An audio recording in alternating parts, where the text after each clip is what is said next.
so many people in Canada, there's no financial education here. So you run into a lot of people who can't afford homes because they just don't know about things like how to keep good credit and stuff like that. People might come with a lot of money to Canada, but by the time they come here in their first 6 months, most of the money is gone, and then they will now have to start from really from the ground. Today I have Ucheana and Olivia. Today they are from Royal Rouge Property. They're going to be giving us a lot of insight. One of the reasons why we started with rent-to-own was because of its relatively low initial capital required compared to multifamilies that are like hundreds of thousands of dollars, right? It allows you to get in with a lot of peace of mind. There's definitely a bad rap for rent-to-own. Like, a lot of people think of it as a scam. There are people who have had really bad experiences with it, and then that's when they end up turning to us because we're more of a reputable company, right? We've come across a lot of people who their landlord will say, yeah, I'll do rent-to-own with you for this home. And then unfortunately what ends up happening is it's not actually a legal contract. It's not set up properly. And then they do it for a few years. They can't buy the house back, and the landlord says, sorry, I'm selling it. What you're doing is investing. You're helping people that can't reach their potential of getting home ownership with people that are investors that they want to maximize their money and help these people, bringing them together. But the flip side of it with rent-own is it's a very hands-off, maintenance-free strategy, because what we do is when we work with the right client, we try to empower them to take control of what happens in the house. Okay. So that, for example, we've never gotten a call from a tenant that says we need to change stuff. No. Rather, what happens is they do it and they inform us. So that shifts the responsibility completely from the owner to the tenant. That's one strategy. So they become the homeowner. They become the homeowner, yeah. Do you think this will work well as well in the GTA? One of the biggest questions I get from people is how can they get into real estate, especially using a strategy called rent-to-own. And it's something that people are really interested in. And today, I'm lucky to have two amazing people in the studio today to talk about this concept, to teach my audience, to teach every one of you listening to this now on how you can actually get into real estate by renting to own the property. Today I have Ucheana and Olivia. Today they are from Royal Rouge Property. They're going to be giving us a lot of insight on how you can get into it. Thank you guys for coming to the podcast. Thanks for having us. Thanks for having us. The pleasure is ours. I always want to say, when I have, by the way, you guys are the first two people I'm going to have in the studio. I always have one guest coming, nice. So you guys are coming together today, and you powerful couple, and I'm glad to have you guys here today. I always want my guest to introduce himself properly because, I can do that slight quick introduction, but you guys can tell us more about, first of all, who you are and how you actually get into the real estate game, especially the rent-to-own. I think I will start with Ucheana to tell me more about how you guys get into it. Okay, beautiful question. So first of all, thank you so much for having us here. So with regards to our journey into real estate, specifically rent-to-own, it started in November of 2022. Okay. And the whole process started after reading two books, myself and Olivia. The first one was Rich Dad, Poor Dad by 𝗏𝗃𝗲𝗏. And the second one was Money, People, Deal by 𝗏𝗏. So after reading those two books, we knew that, something had to change, and we decided to invest in our education. Okay. So after investing in our education, we learned a couple of strategies, rent-to-own, multifamily, Airbnb, but understanding where we were at our journey at that point, we knew that we wanted to leverage a strategy that, one, would give us good cash flow with a good level of minimized risk. Okay. So that's what gave birth to the idea of starting rent-to-own, and ever since then, we've been helping families and also investors get good cash flow and helping families get into homeownership through the program. Olivia, I want to ask you something. When you decided to do that strategy, was this something that you both decided, or one person was like, maybe we shouldn't do this, we should do the other one, which one were you kind of deciding on, or both of you just said, you know what, this makes sense for us? I think we both really liked the idea of rent-to-own to be able to really help people who aren't able to get into homeownership, I've noticed so many people in Canada, there's no financial education here. So you run into a lot of people who can't afford homes because they just don't know about things like how to keep good credit and stuff like that. And Nicholas, being an immigrant, knew a lot of immigrants who were struggling to get into homeownership. So we both really resonated with the strategy. It's sometimes I would get interested in other ones, and then Nicholas would do a really good job of pulling me back Driving and you saying, back. no, we're doing rent to own. And you mentioned something about, because obviously Nicholas and I are immigrants, and we know how challenging it could be when you move to a country like Canada, when you have to understand the financial system here. People might come with a lot of money to Canada, but by the time they come here in their first 6 months, most of the money is gone, and then they will now have to start from really from the ground up. And it could be challenging for them to get into real estate, to buy their first property, to buy their second property. Do you get more of immigrants needing that strategy, or there's a lot of, Canadian residents that actually are interested in rent to own as well?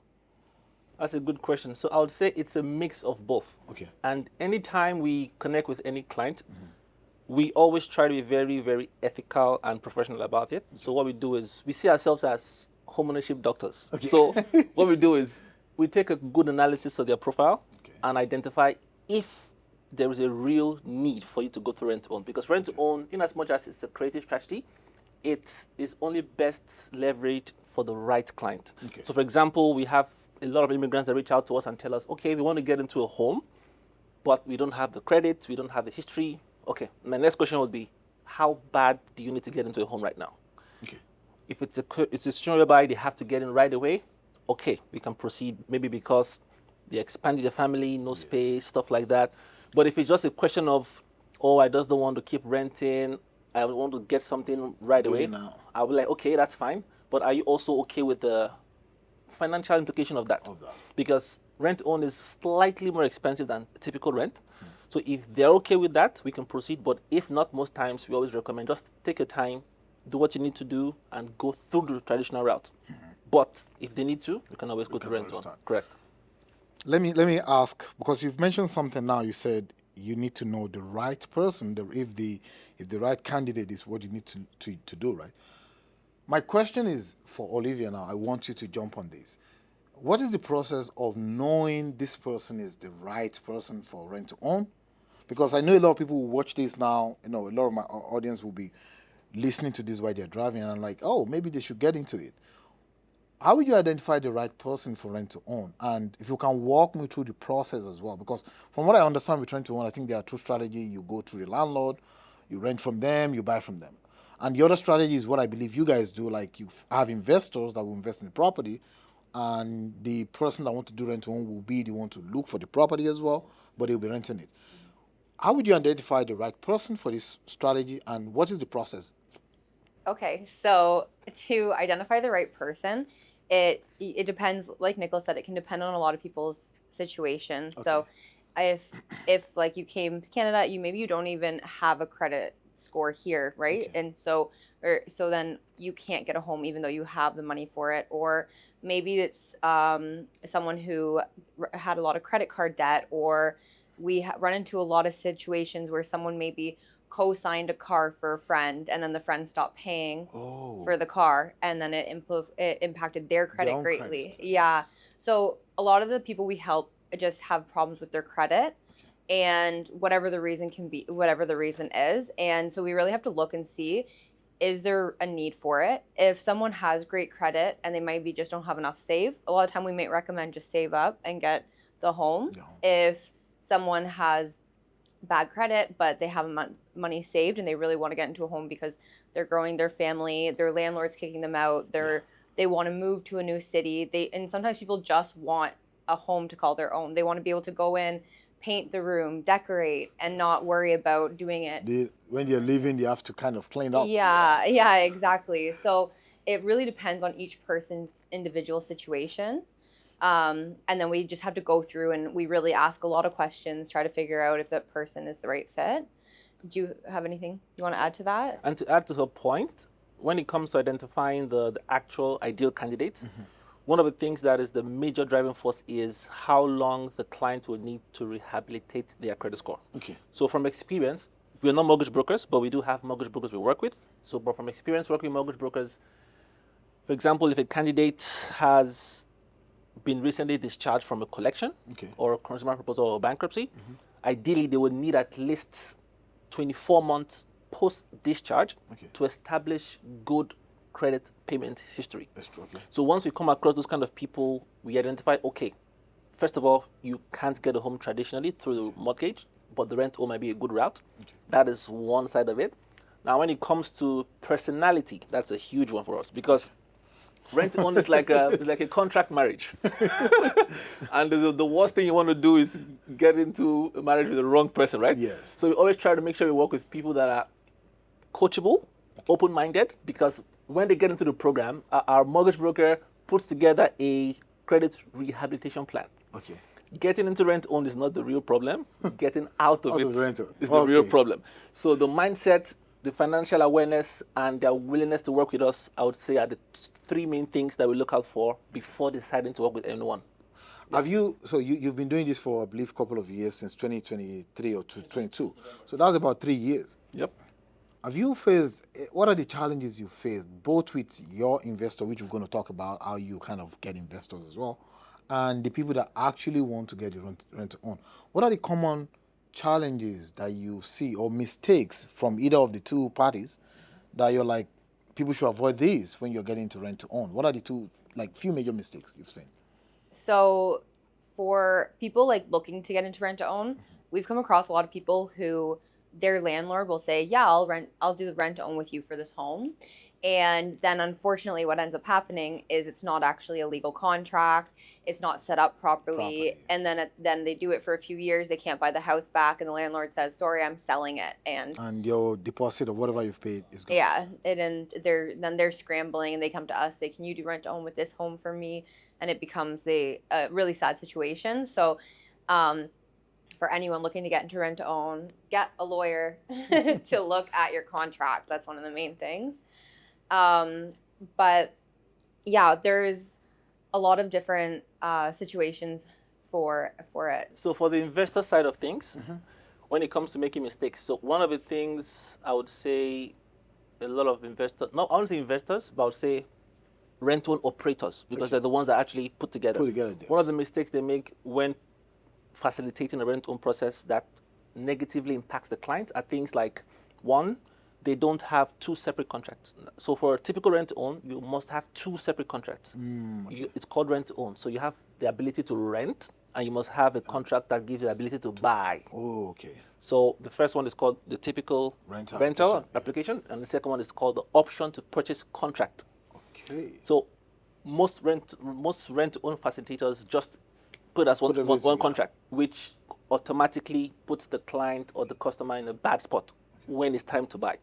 That's one mistake. And the second mistake, from my experience after speaking with multiple clients that rent-own facilitators make, is when it comes to helping them improve their credit score, right? Okay. Because no matter how much you pay in a rent-own program, if your credit score is not worked on, the whole process is just a waste of time, right? So that's the two mistakes. That's where the coachable thing comes from. Because if you come into the program and you're not willing to meet with the mortgage broker, like our mortgage broker meets with the clients in the program to help them rehabilitate their credit. And if you stop paying your credit cards while you're in the program, it's at the end of the program, you're still not going to be able to buy the home. The other thing I want to ask, which I think we've touched on it a little bit, but I want to come back to it, is the process itself. So if, let's say, for example, I just walk to your door and I say, hey, guys, I want to do rent-to-own. Walk me through the process of from you've identified that I'm qualified to have the rent-to-own to the point of owning the home after 2 or 3 years. What's the process? What do I need to bring aboard? What do I need to have? Just walk me through that process. Great question. So I'll take that one, if that's okay. Yes. So the first thing is, after we've done the whole back end, I've identified you're a good fit. The next thing is we're going to connect you with our in-house mortgage broker, who's a rent-own specialist and has been doing this for more than 10 years. So what she will be doing is she'll be running like a simple mortgage application just to identify what the actual mortgage capacity is.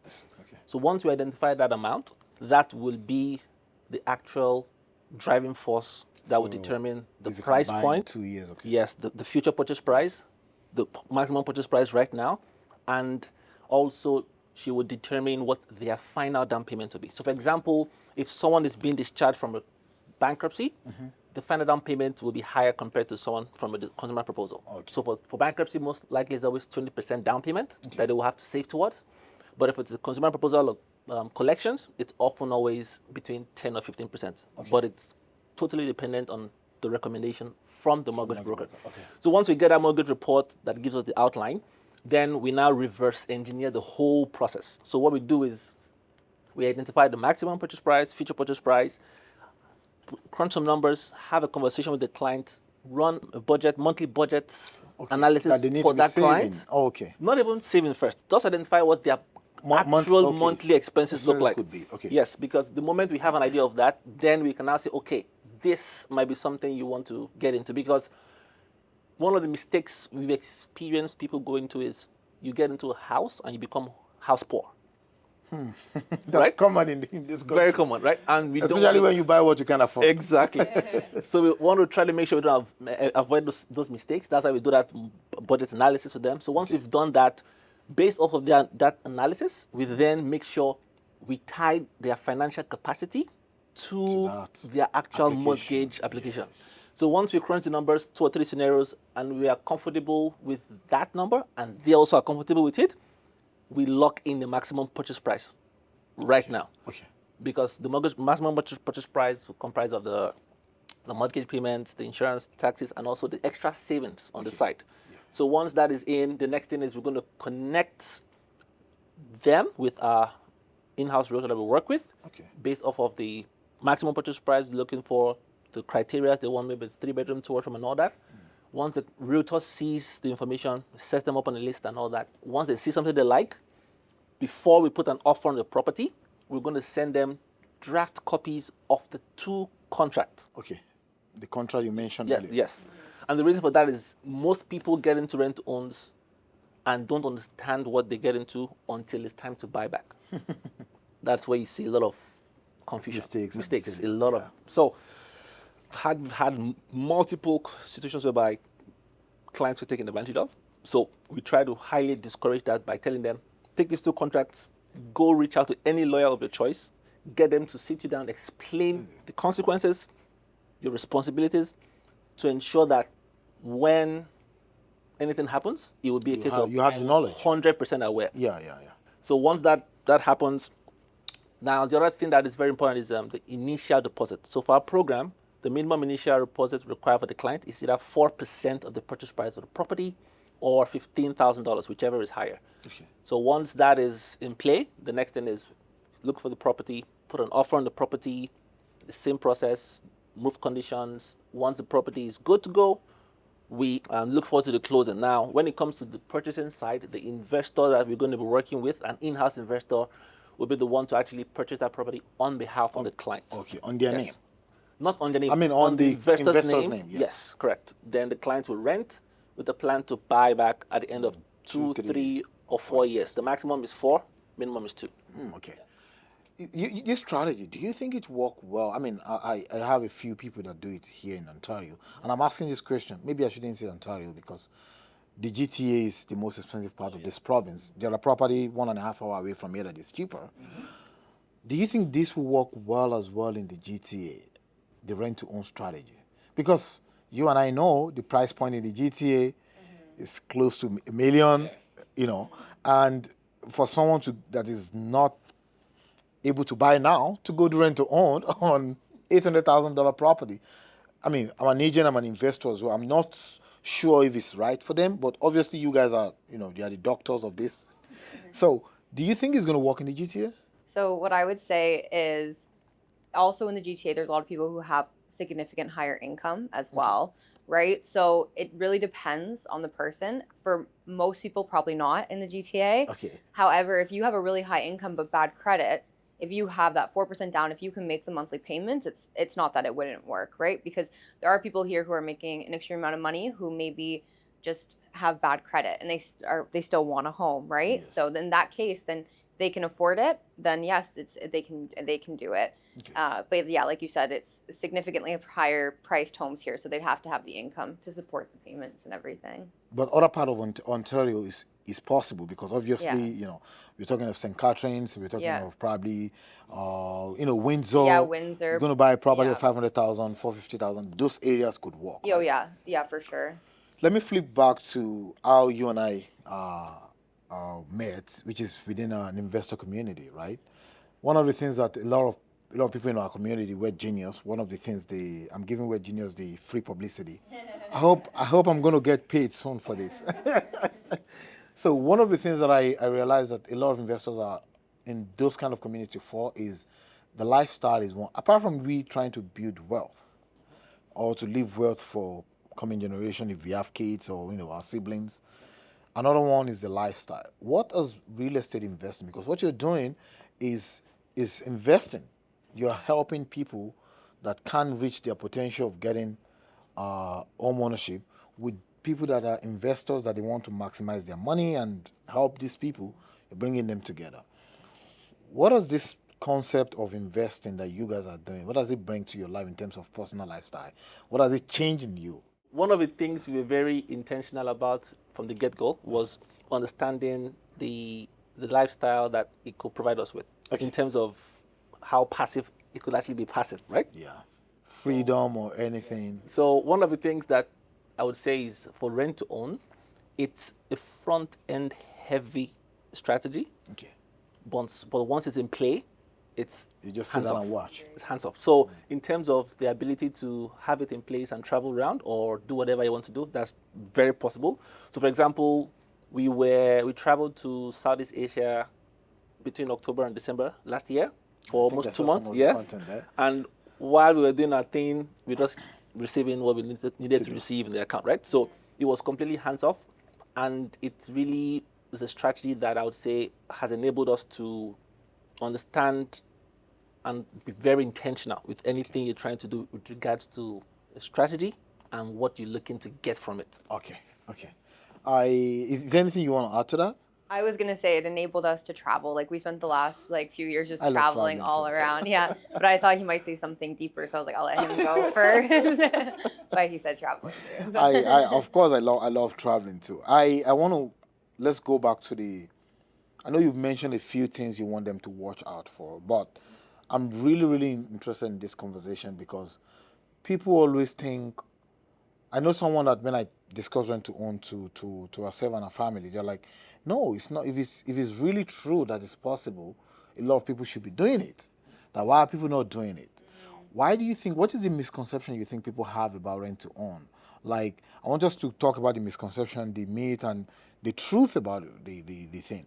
What are the misconceptions you've heard from people, your clients, about rent to own?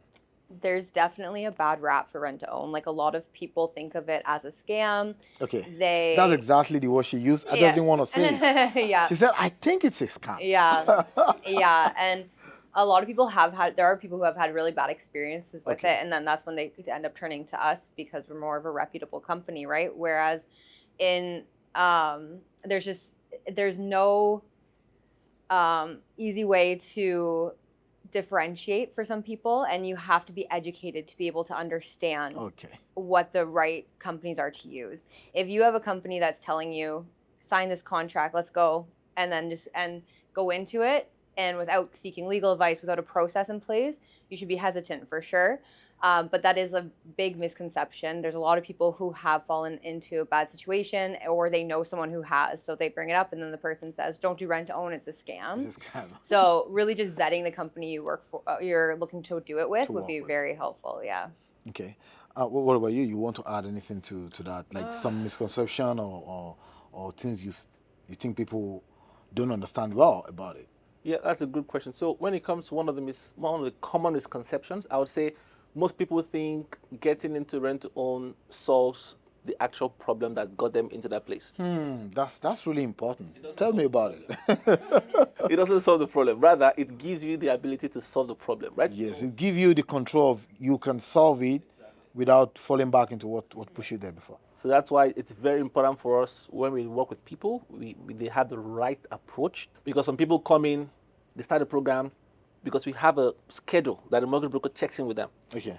So for example, we had a client not too far back, missed the first one, missed the second one, and we had to sit down and make him understand, okay, you've missed 1, 2.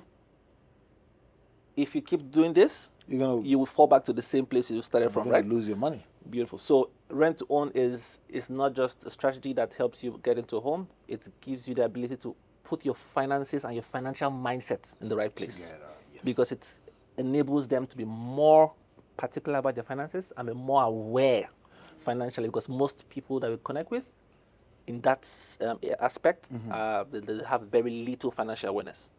Who keeps the deposit? Because that's a good question that I want to ask. The 4% you mentioned of $15,000, who keeps that money? Is he with a lawyer in the trust account, or is he with the owner of the house, or is he with you guys? That's a great question. So technically, when the property is being purchased by an individual, let's say Mr. X, on title, Mr. X owns that property. Yes. Now, what the banks want to see at the end of the day, when it's time to facilitate the purchase from Mr. X to the client, all the banks want to see is or the lenders facilitate that process, they want to see a paper trail of the actual monies that the client paid to the actual owner of the property. Okay. So what the deposit or monthly payment? Exactly, all of it. So what happens is, for every rent-own we have, we open or set up a specific bank account for that transaction. Okay. Just so we can keep proper track and proper paper trail of that transaction, so that when time comes to facilitate it, the documents are there and the proof is there. And that's what the lenders most of the time need to facilitate the transaction from that aspect. Because now that I know this, it's one of the part of rent-to-own that I do not understand. Who keeps the money? I would say it should be with the owner, obviously, but I didn't know that there is actually a reason why that paper trail as well would be needed.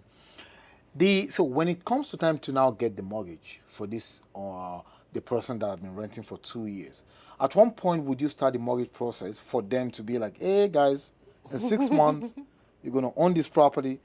Is it 6 months or 3 months? What? I mean, obviously you're having calls with them, with the mortgage broker, if they're doing it right. But when would the actual process start?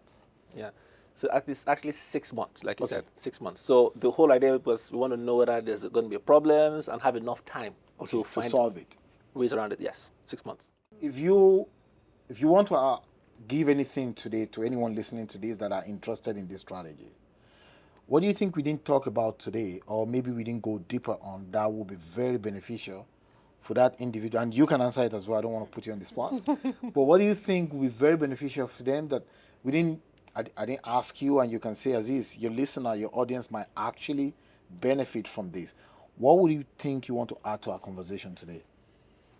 So for investors, one thing I would say about rent-to-own is it's a great strategy that is, all investments have risks. Yes. I would say it's not the highest risk strategy to do, and it provides good monthly cash flow, and it's very hands-off. Okay.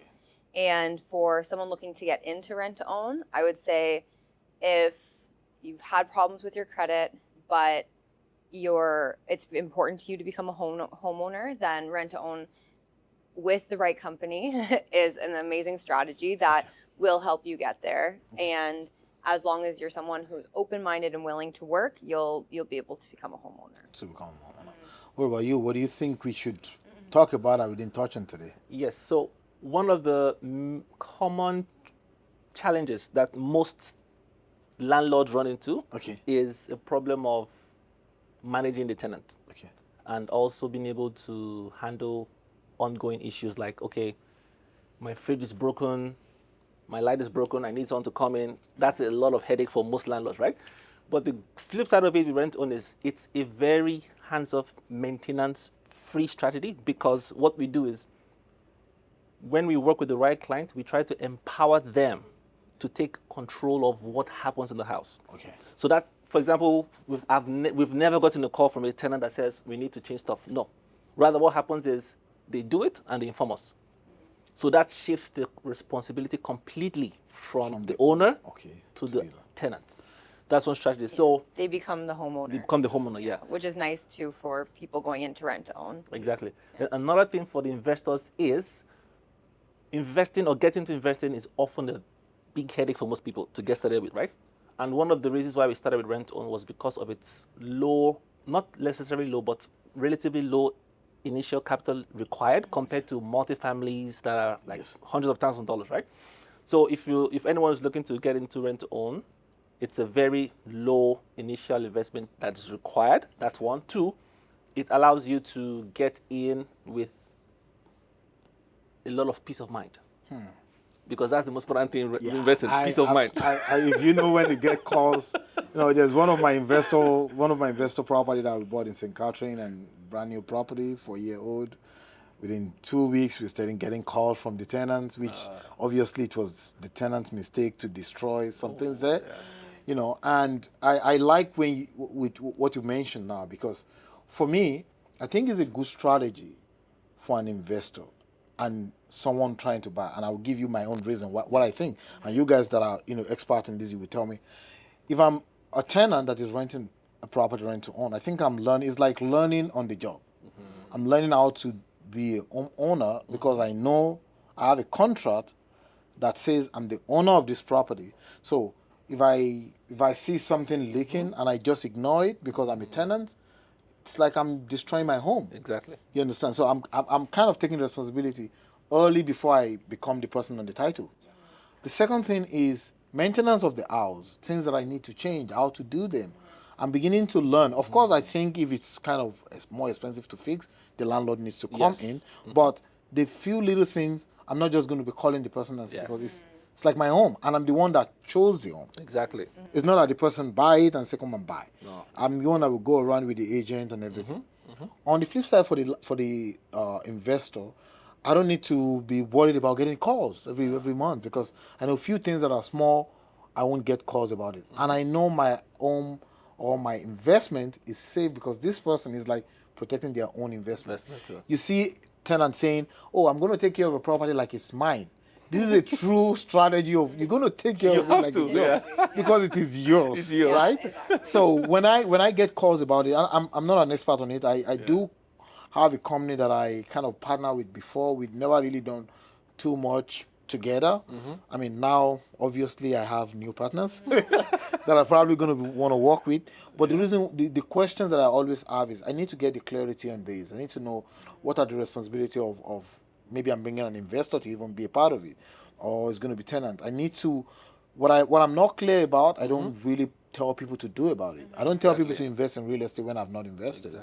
I don't tell people to buy stock or invest in assets, crypto or whatever if I have not done that. So that's why I haven't really, I have a lot of clients interested in it, but I didn't really push it to them yet. So I think this conversation we have today is going to really explain, it has explained what the process is to my audience. And this will be very easy way for me now to talk to my client and say, hey, listen, this is how it works. So first of all, I want to thank both of you. Thank you so much, sir. For driving down here to have this conversation, to be on this podcast. I'm sure it's a conversation that a lot of people will be interested in. And I have some of your details and everything. I'm going to put it in the description of the podcast. Yep, awesome. Thank you so much, both of you, for coming. And I hope we're going to be doing a lot of collaboration together. Definitely. Yeah, for sure. Pleasure is ours. Thanks for having us. Thank you so much.